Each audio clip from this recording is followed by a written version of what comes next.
Amen. Saudara, hari ini saya ingin bicara tentang berani menghadapi perubahan. Saudara, di dalam kehidupan kita, kita senantiasa mengalami perubahan. Tidak ada orang yang tidak pernah berubah hidupnya. Ya, seorang anak dari bayi dia lahir selalu berubah. Masuk masa remaja dikatakan berubah juga, kemudian menjadi dewasa berubah. Hidup ini senantiasa terdiri dari perubahan demi perubahan.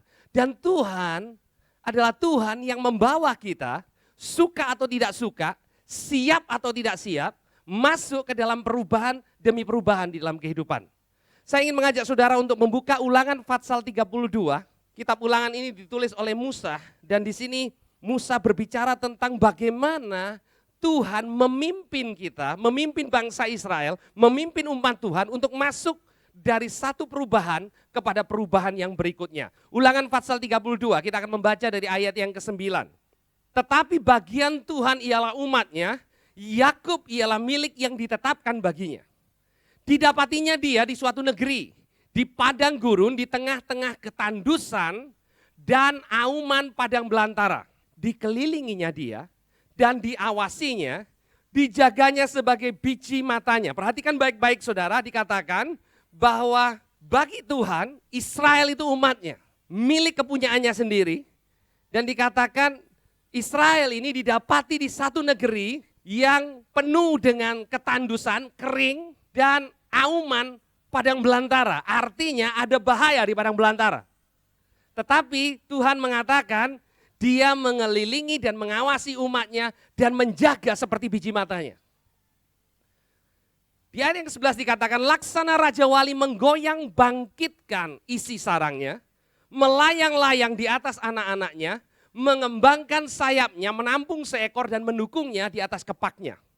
Demikian Tuhan sendiri menuntun dia dan tidak ada Allah asing menyertai dia.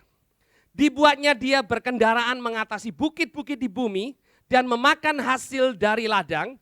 Dibuatnya dia menghisap madu dari bukit madu dan minyak dari gunung batu yang keras. Dadi dari lembu sapi dan susu kambing domba dengan lemak anak-anak domba. Dan domba-domba jantan dari Basan dan kambing-kambing jantan dengan gandum yang terbaik. Juga darah buah anggur yang berbuih engkau minum. Ayat 13 dan ayat 14 berbicara tentang pemeliharaan Tuhan. Ayat 13-14 berbicara tentang berkat Tuhan yang berlimpah-limpah. Tetapi cara Tuhan membawa bangsa Israel masuk dalam berkatnya adalah seperti dikatakan Raja Wali yang sedang mengajar anak-anaknya untuk terbang. Dikatakan seperti Raja Wali yang menggoyang bangkitkan isi sarangnya. Isi sarang Raja Wali itu anak Raja Wali kecil yang harus digoncangkan hingga anak Raja Wali itu harus keluar dari tempat di mana dia nyaman. Di dalam kehidupan kita seringkali kenyamanan kita terusik dan kadang kita berpikir iblis yang lakukan itu. Rasa tenang kita terganggu. Kita berpikir iblis enggak suka dengan apa yang sedang terjadi dalam kehidupan kita. Tetapi mungkin juga pada saat-saat saudara merasa nyaman dalam kehidupan ini, bukan iblis yang sedang bekerja, tapi Tuhan sedang menggoncangkan sarang saudara karena Tuhan mau untuk membawa saudara masuk di dalam level yang lebih tinggi. Ada amin saudara. Itu sebabnya dikatakan oleh firman Tuhan seperti Raja Wali, dia goncangkan saudara sehingga saudara harus keluar dari sarang itu dan mulai teriak-teriak karena saudara takut, saudara belum pernah terbang. Tapi saudara, induk Raja Wali tahu, Raja Wali kecil yang tidak pernah terbang itu diciptakan dan dilahirkan untuk terbang. Meskipun pada waktu pertama dilatih, dia belum bisa terbang. Tapi induk Raja Wali tahu pasti namanya anak Raja Wali itu harus bisa terbang. Saudara dan saya harus bisa menang. Tuhan tahu itu sebabnya Tuhan menggoncangkan kenyamanan kita. Membuat kita keluar dari area yang kita nyaman. Membuat kita merasa kadang-kadang kita nggak tahu ke arah mana. Dan kemudian kita berteriak kepada Tuhan. Dan Tuhan mengatakan jangan khawatir karena aku bersama-sama dengan engkau. Saudara, tidak pernah ditemukan ada seekor anak burung Raja Wali yang mati pada waktu latihan terbang karena induknya lupa nangkap dia pada waktu dia mengajar anak Raja Wali ini terbang. Dikatakan satu demi satu anak Raja Wali itu dikeluarkan dari sarang. Dan pada waktu dia sedang dalam ketakutan, induknya akan lebih cepat. Dikatakan oleh firman Tuhan ini, melayang-layang di atas anak-anaknya, mengembangkan sayapnya, menambung seekor, dan mendukungnya di atas kepaknya.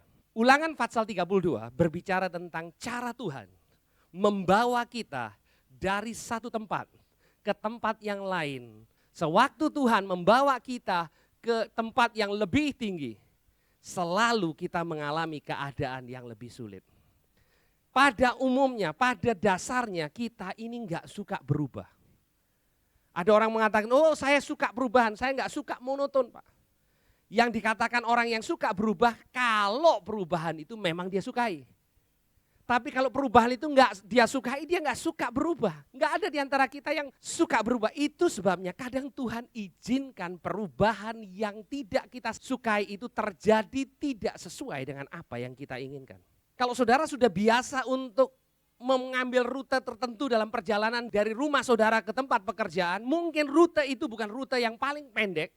Tapi kalau saudara sudah biasa, saudara akan cenderung untuk mengambil itu berulang-ulang. Sampai sesuatu terjadi, jalan ditutup, saudara mulai berpikir, saya harus mengambil rute berikutnya. Tapi selama itu tidak terjadi hal-hal yang membuat saudara harus mengambil langkah berikutnya, saudara cenderung untuk tetap di dalam rute yang biasa. Demikian juga dalam kehidupan kita dalam Tuhan. Biasanya kita tetap seperti itu sampai sesuatu terjadi. Dan kadang bukan iblis yang membuat sesuatu itu terjadi, tetapi Tuhan yang sedang menggoncangkan keadaan supaya ada perubahan dalam kehidupan saudara dan saya. Supaya saudara dan saya bisa mengalami apa yang dia katakan menghisap madu. Mengalami ada minyak di dalam bukit gunung batu yang keras. Itu bicara tentang berkat meskipun keadaan sulit. Saudara, berkat yang Tuhan mau bawa dalam kehidupan kita seringkali dimulai dalam keadaan yang tidak nyaman. Seringkali kita berdoa agar pintu terbuka. Tahukah saudara, seringkali pada waktu Tuhan membuka satu pintu, dia harus menutup pintu yang lain. Karena seringkali pada waktu Tuhan membuka pintu yang satu dan pintu yang lain tidak ditutup. Saudara cenderung untuk terbiasa untuk melihat ke pintu yang satu yang sedang terbuka. Sekecil apapun saudara sudah biasa. Jadi itu yang saudara lihat sebagai pintu yang Tuhan sedang buka. Meskipun sesungguhnya Tuhan sedang membuka pintu yang lain. Saya ingin mengajak saudara untuk melihat di Yesaya 43 ayat 18 dan 19. Firman-Nya, jangan ingat-ingat hal-hal yang dahulu. Dan jangan memperhatikan hal-hal yang dari zaman purbakala. Lihat, aku hendak membuat sesuatu yang baru yang sekarang sudah tumbuh. Belumkah kamu mengetahuinya? Ya, aku hendak membuat jalan di padang gurun, sungai-sungai di padang belantara. Tuhan mengatakan ada satu pertanyaan di ayat ini yang dikatakan, belumkah kamu mengetahuinya? Apa yang belum diketahui ini? Bahwa Tuhan sudah dan sedang melakukan sesuatu yang baru. Belumkah engkau melihatnya? Mengapa Tuhan mengatakan belumkah engkau melihatnya? Mengapa kalau Tuhan sudah melakukan sesuatu yang baru seperti firman Tuhan katakan, kenapa orang Israel tidak lihat? Itu sudah ada, dikatakan bahkan sudah tumbuh, sekarang sudah tumbuh. Tuhan mengatakan kenapa kamu tidak lihat? Aku sudah melakukan sesuatu yang baru. Karena di sini dikatakan, jangan ingat-ingat hal-hal yang dahulu, jangan perhatikan hal-hal dari zaman purbakala. Seringkali karena perhatian kita salah, kita melihat ke arah yang salah, maka kita tidak melihat pekerjaan Tuhan yang sedang melakukan sesuatu. Kita mengatakan Tuhan aku mau pintu yang terbuka. Dan saudara sedang menunggu pintu kecil itu terbuka lebar. Dan pada waktu saudara melihat pintu kecil semakin menutup, saudara katakan begini, bagaimana mungkin Tuhan jawab doaku? Yang aku tunggu terbuka malah menutup. Dan saudara tiap kali melihat ke arah itu. Dan sedangkan Tuhan sedang melakukan sesuatu di tempat yang lain. Dan Tuhan katakan, hei, tidakkah engkau melihatnya? Aku sedang melakukan sesuatu yang baru. Dan sekarang ini sedang bertumbuh. Sekarang ini sudah ada. Tapi karena engkau melihat ke arah yang salah, engkau tidak melihat pintu yang dibukakan buat engkau. Saudara, kalau saudara memperhatikan kehidupan Daud, Daud mengalami pintu yang tertutup demi pintu yang tertutup dalam hidupnya. Dia mendapatkan janji. Janji itu seperti pintu. Dan dalam janji itu, bukan sekedar dia mendapatkan janji menjadi raja, dia dimeteraikan dengan pengurapan yang benar untuk jadi raja Israel. Yang mengurapi adalah Nabi Samuel. Nabi yang sama yang mengurapi Saul untuk menjadi raja pertama Israel. Di hadapan Tuhan dia sah. Dia jadi raja di Israel. Tapi keadaan di bumi tidak seperti itu. Keadaannya semakin hari semakin buruk. Awalnya dia menjadi menantu raja. Nah saudara, kalau dia jadi menantu raja, kemudian dia diurapi untuk jadi raja, rasanya tidak terlalu jauh. Tapi akhirnya dia harus terusir karena mertuanya, Raja Saul berusaha untuk membunuh dia. Dan karena istrinya masih sayang sama dia, istrinya Mikal melarikan Daud untuk keluar dari istana. Sejak hari itu dia menjadi buron. Seperti kriminal yang dikejar-kejar oleh Raja Saul. Pada waktu dia lari, dia punya kesempatan 2 kali untuk membunuh Raja Saul yang dia tidak mau lakukan. Karena bukan itu jalannya. Dan akhirnya dengan keputusasaan dia menemukan cara paling tidak untuk menghindari Raja Saul dalam satu masa. Dia pergi ke Filistin, ke tanah Gad. Dan sejak dia berada di Filistin, maka dia aman. Dikatakan oleh firman Tuhan, maka Saul berhenti untuk mengejar Daud. Karena Filistin itu tanahnya musuh, saudara. Jadi Daud ini bersembunyi di tanahnya musuhnya. Dan kemudian Daud mulai mengabdi kepada salah satu raja kota di Filistin. Saudara perlu mengerti, di Filistin sistemnya itu banyak raja kota. Ya. Dan Daud ini mengabdi ke salah satu dari raja kota yang namanya Akis. Dan Akis ini sejak kedatangan Daud, maka kekuasaannya semakin bertambah. Karena Daud menang perang terus. Jadi melawan musuh-musuhnya raja ini, dia selalu menang dan dia bawa jarahan. Nah kemudian Daud meminta untuk dia dan orang-orangnya mendapatkan satu kota untuk mereka boleh tinggal. Nama kota itu Ziklag. Setelah sekian lama, lebih dari setahun, Daud mulai nyaman di tempat persembunyiannya. Tetapi seperti anak burung Raja Wali itu, si induk Raja Wali mulai goncangkan dia lagi. Saudara, bangsa Filistin memutuskan untuk berperang dengan Raja Saul, bosnya Daud. Dan pada waktu itu, pada waktu Daud diperkenalkan oleh Raja Akis kepada teman-teman Raja Filistin yang lain, mereka semua mengatakan jangan pakai pemberontak ini di antara kita. Bukankah ini yang orang yang dinyanyikan dulu dielu-elukan, membunuh orang Filistin? Kalau dia ada di antara kita, ini sangat berbahaya. Maka Daud dan seluruh pengikutnya diusir meninggalkan Filistin, meninggalkan Gad. Dan dikatakan, Raja Akis mengatakan, Daud, aku tahu engkau ini seperti utusan Tuhan buat aku. Tapi enggak bisa. Semua rekan-rekanku tidak ada yang menerima engkau. Jadi kamu pulang. Dan dengan berat hati, dia dan 600 orang-orangnya harus pulang. Dan dia akan pulang ke Ziklag. Pada waktu perjalanan panjang sudah dilewati, dia melihat dari jauh Ziklag terbakar. Dan pada waktu dia masuk dikatakan seluruh Ziklag habis. Seluruh yang ada di dalamnya, istri dan anak-anak mereka semua ditawan oleh musuh. Dan semua yang mereka punya, yang mereka jarah selama itu habis dalam satu hari. Pintu tertutup lagi, saudara. Pada waktu keadaan begitu sulit, 600 orang ini semuanya marah. Dan harus ada korban yang jadi amarah mereka. Paling gampang yang mimpin yang salah, Daud yang salah. Dan dikatakan ada 600 orang yang siap untuk merajam Daud dengan batu. Pintu semakin tertutup, keadaan semakin jelek. Dari diurapi jadi raja, hampir mati dirajam batu oleh pengikut. Kurang jelek apa saudara? Tetapi pada waktu itu, Daud memutuskan untuk menguatkan dirinya di dalam Tuhan. Pada waktu semua keadaan sepertinya melawan saudara, saudara perlu ingat bahwa seringkali Tuhan izinkan perkara-perkara yang buruk terjadi untuk membawa saudara masuk dalam level yang baru. Kemudian Daud berdoa dan dia katakan, mari kita kejar orang yang menjarah kita. Dan dengan pasukannya yang sudah kehilangan semangat, dia menguatkan mereka lagi dan akhirnya mereka berhasil untuk mengejar.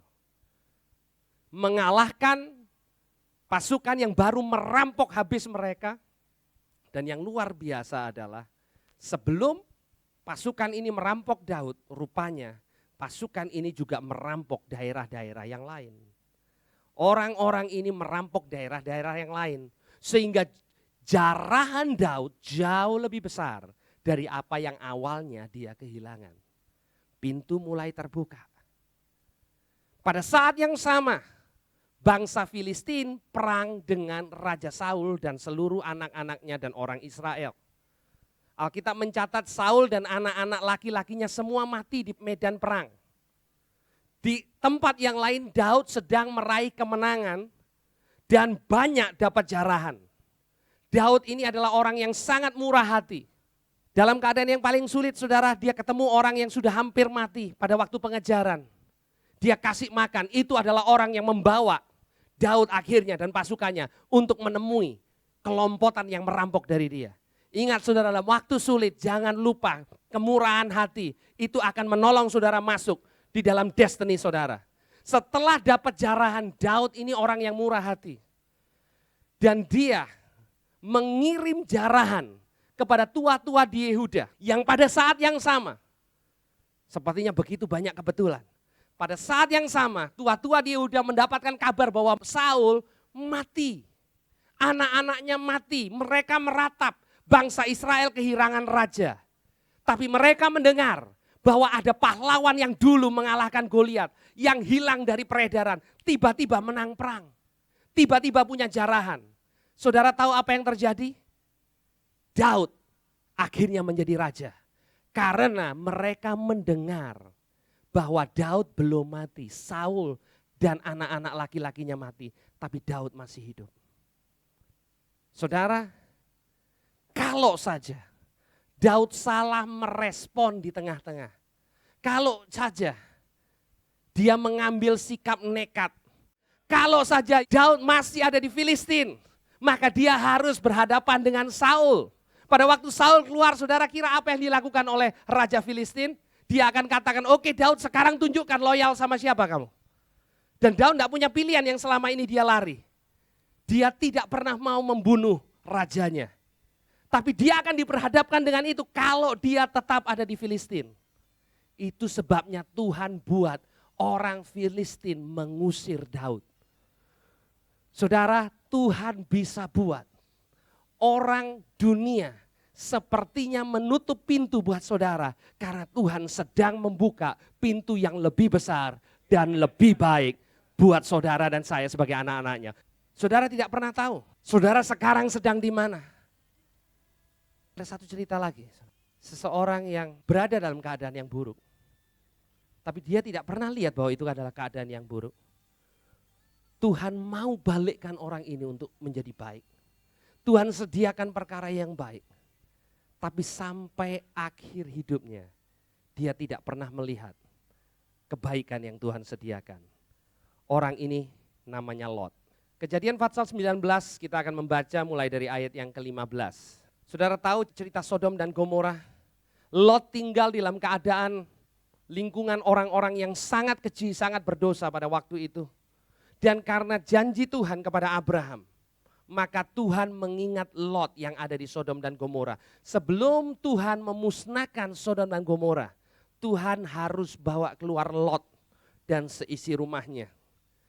Di ayat yang ke-15 dari Kejadian 19 dikatakan, ketika fajar telah menyingsing, kedua malaikat itu mendesak Lot supaya bersegera. Perhatikan kata ini, supaya bersegera. Katanya, bangunlah, bawa istrimu dan kedua anakmu yang ada di sini, supaya engkau jangan mati lenyap karena kedurjanaan kota ini. Ayat 16 dikatakan, ketika ia berlambat-lambat, maka tangan istri dan tangan kedua anaknya dipegang oleh kedua orang itu sebab Tuhan hendak mengasihani dia. Terjemahan yang lain mengatakan karena Tuhan hendak menyatakan kebaikannya. Lalu kedua orang itu menuntunnya keluar kota dan melepaskannya di sana. Perhatikan baik-baik. Saudara, Lot dan keluarganya berada dalam keadaan yang sangat buruk sebenarnya. Tapi di satu sisi yang Lot lihat, dia punya banyak perkara di Sodom dan Gomora. Dikatakan pada waktu kedua orang ini datang, malaikat Tuhan ini datang, Lot sedang duduk di pintu gerbang kota, itu bicara tentang kepemimpinan. Pada zaman itu orang yang duduk di pintu gerbang kota adalah orang yang punya posisi kepemimpinan di kota itu. Lot ada di sana. Lot salah seorang dari penentu keputusan di kota itu. Dia punya banyak hal di kota itu. Dan kemudian kedua orang ini menjelaskan maksud Tuhan. Karena kejahatan kota itu. Dan maksud mereka dikatakan karena Tuhan hendak menyatakan kebaikannya buat Lot dan seisi rumahnya. Dikatakan pada waktu mereka bangun pagi dan kedua orang itu mendesak Lot untuk bersegera. Coba bayangkan saudara, Tuhan mau menunjukkan kebaikannya pada Lot. Dan kedua malaikat ini mengatakan ayo cepat keluar untuk diberkati saudara. Dan dikatakan di ayat yang ke-16, ia berlambat-lambat. Lot enggak mau. Kenapa enggak mau kalau dia memang mau diberkati? Kenapa dia bisa enggak mau padahal Tuhan mau menyatakan hal yang baik buat dia? Karena dia enggak lihat kebaikan Tuhan. Saudara, kalau dia lihat pasti dia akan dengan segera. Kenapa Lot males? Kenapa Lot berlambat-lambat? Bukan karena dia punya kebiasaan bangun siang. Malaikat punya kebiasaan bangun pagi. Jadi malaikat sudah bangun kemudian Lot masih tidur. Bukan itu. Masalahnya dia enggak excited sama sekali. Dia pikir ini adalah waktu terakhir tidur di rumah kasurnya empuk. Ini harus aku tinggalkan dan aku akan dihancurkan semuanya. Cara pandangnya salah. Itu sebabnya dia berlambat-lambat. Dan tahukah saudara pada waktu sudah ditarik, saudara ini saking malaikat jadi kuat saudara, gede saudara, ditarik Lot sama istrinya. Ya, diseret saudara. Bayangin, diseret untuk dapat kebaikan Tuhan. Sampai di luar kota Sodom, berhenti seretannya. Sekarang terserah Lot. Dan mereka katakan begini, sekarang cepat lari kamu ke atas gunung. Lot bilang begini, doh capek. Ini bukan masalah ndak olahraga capek saudara. Hatinya ndak di sana. Dia bilang begini, saya di lembah aja dah. Di Zoar. Aduh capek kalau terus-terusan seperti ini.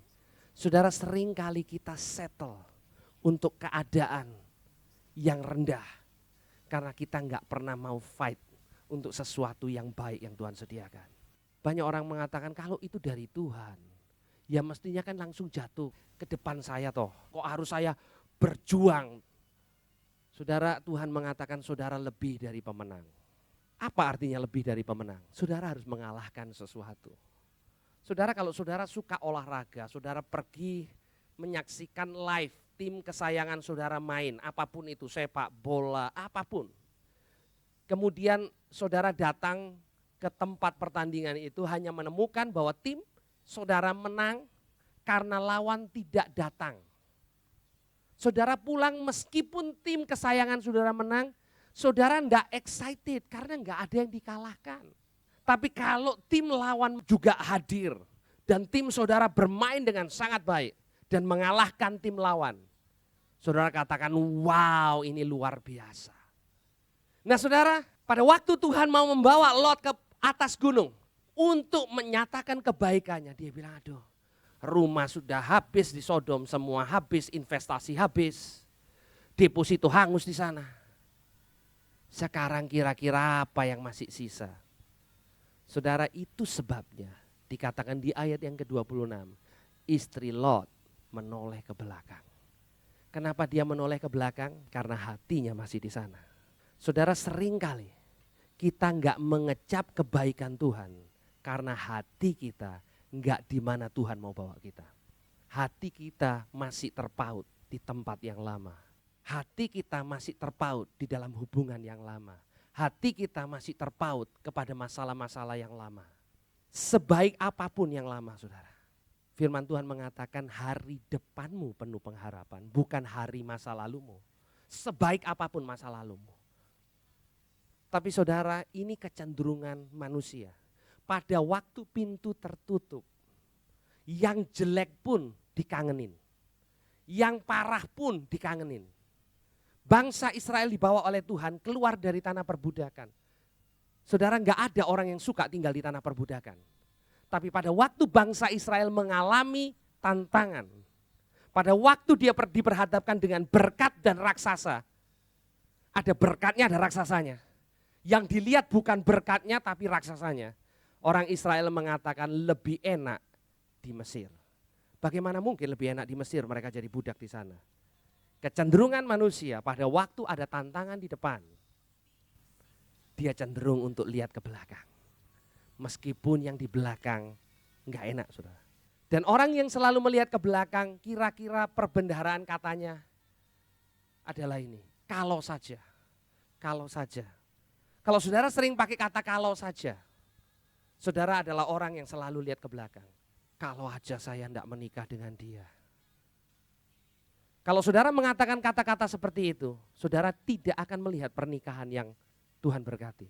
Kalau saja itu bicara tentang penyesalan akan masa lalu. Saudara, seburuk apapun masa lalu saudara, Tuhan janjikan masa depan yang baik. Ada amin, saudara. Saudara, setiap kita buat kesalahan, tapi kita tidak hidup dengan kalau saja.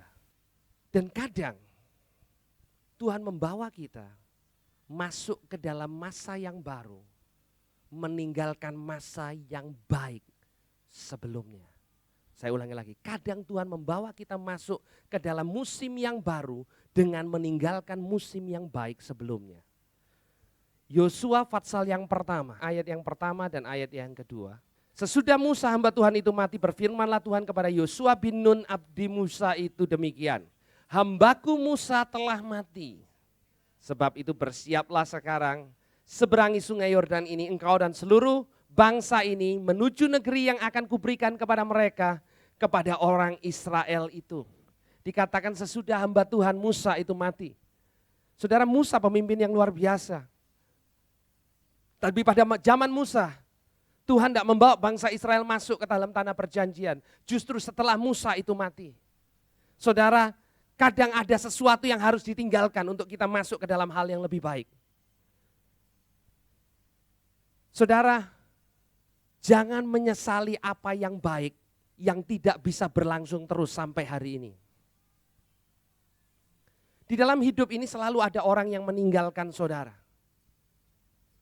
Di dalam hidup ini ada selalu orang yang saudara harapkan bersama-sama dengan saudara hari ini tapi dia enggak ada di sini. Musa enggak selamanya bersama dengan bangsa Israel, tapi rencana Tuhan tetap berjalan bagi bangsa Israel. Karena yang janji bukan Musa, yang janji Tuhan. Rencana Tuhan dalam kehidupan saudara enggak dipengaruhi oleh orang lain. Tetapi sangat dipengaruhi respon kita terhadap apa yang Tuhan katakan atas hidup kita. Mungkin ada orang yang pergi meninggalkan saudara tanpa sebab. Ada waktu di mana kita mengharapkan bantuan, orang yang mestinya membantu kita tidak ada di sana. Saudara, mungkin itu adalah masa yang sulit, tapi itu bukan akhir dari hidup saudara. Sebagian dari kita mungkin ditinggalkan secara jasmani dengan orang yang kita kasihi. Saudara, pada waktu seseorang mengalami kematian dari orang yang dia kasih, enggak ada yang enggak terluka, enggak ada yang enggak sedih. Tapi kembali saudara, kita perlu untuk mengatakan, that's it. Hidup saya masih berlanjut. Hal yang baik masih ada di depan. Meskipun ada kenangan yang baik di masa yang lalu, tapi itu tinggal kenangan. Aku punya masa depan. Aku punya sesuatu yang baik di depan. Bangsa Israel mengasihi Musa, mereka meratap 40 hari. Tapi setelah itu Yosua mengatakan that's it, selesai. Masa meratap sudah selesai. Ini saatnya kita perang lagi. Ini saatnya kita akan ambil alih negeri yang Tuhan sudah janjikan. Dan saudara tahu, di kitab Yosua 2 kali dicatat. Yang pertama, firman Tuhan mengatakan dari semua yang Tuhan janjikan, tidak ada satupun yang tidak digenapi. Dan di akhir hidup Yosua dia katakan kepada bangsa Israel. Dan dia katakan biar engkau setia karena dari semua yang Tuhan janjikan kepadamu, tidak satupun yang dia lalai untuk menggenapinya. Mungkin kita kehilangan hubungan. Mungkin kita kehilangan orang-orang yang kita harapkan masih ada bersama-sama dengan kita. Tapi saudara, selama kita tidak kehilangan Tuhan, kita tidak kehilangan yang terbaik. Ada amin saudara. Kadang Tuhan izinkan partner berpisah. Partner bisnis berpisah. Kadang diizinkan ada orang yang sudah dari dulu berteman, terus akhirnya enggak lagi sama-sama. Mungkin itu menyakitkan. Tapi saya percaya firman Tuhan mengatakan orang yang membangun engkau akan bersegera datang kepadamu. Dan orang yang merombak akan pergi meninggalkan engkau. Saudara, di dalam hidup selalu ada seperti itu. Di dalam jemaat selalu ada seperti itu. Tapi saudara, kita perlu melihat ada waktunya untuk segala sesuatu. Kalau saudara mengatakan kalau aja masih seperti dulu. Saudara, saya ingin mengatakan ada banyak yang baik yang dulu terjadi. Tetapi saya lebih excited untuk melihat apa yang akan datang, yang Tuhan mau lakukan. Kalau kita terpaku dengan apa yang dulu, kita tidak akan kemana-mana. Meskipun yang baik sedang terjadi. Saudara bisa memilih antara hidup di waktu yang sudah lampau, atau melihat ke depan dan mengatakan yang di depan Tuhan sediakan buat saya, dan itu yang terbaik. Kalau hari ini saudara menemukan ada pintu yang tertutup, mungkin sekali Tuhan izinkan pintu itu tertutup, supaya ada pintu yang lain yang lebih besar, yang terbuka buat saudara. Tuhan mengatakan aku akan buka jalan di padang gurun. Saudara, orang tidak buat jalan di padang gurun. Dikatakan sungai di padang belantara. Saudara tidak ketemu sungai di padang belantara. Tapi kalau Tuhan mau buat, siapa yang larang? Ada amin saudara. Kalau Tuhan mau buat saudara untuk diberkati di masa yang paling tidak mungkin, siapa bisa tahan saudara? Siapa yang bisa menahan kalau Tuhan yang lakukan? Saudara, selama kita berjalan dengan merespon yang benar, Tuhan akan membawa kita ke tempat di mana Tuhan mau berkati kita. Saudara, dalam kehidupan ini saudara bisa jatuh, tapi Tuhan katakan tidak akan tergeletak. Karena ada Tuhan yang menopang tangan saudara. Ada amin saudara. Selama saudara merespon benar, pintu boleh 10 tertutup, yang 11 terbuka, itu berkat saudara yang terbesar. Ada amin saudara. Di kitab Wahyu dikatakan kalau sudah Tuhan yang membuka pintu, tidak ada satupun kuasa yang bisa nutup. Kalau saudara buka pintunya sendiri, saudara yang harus berjuang untuk membuat pintu itu tetap terbuka. Tapi kalau Tuhan yang buka buat saudara, tidak ada satupun kuasa yang sanggup untuk nutup. Ada amin saudara. Saya lebih baik menunggu yang dari Tuhan, daripada saya harus membuka sendiri yang saya harus pertahankan pintu itu terbuka. Tapi kalau Tuhan yang bukakan, pada waktunya itu adalah pintu yang terbaik yang pernah kita alami dalam hidup kita. Ada amin saudara. Mari kita berdoa.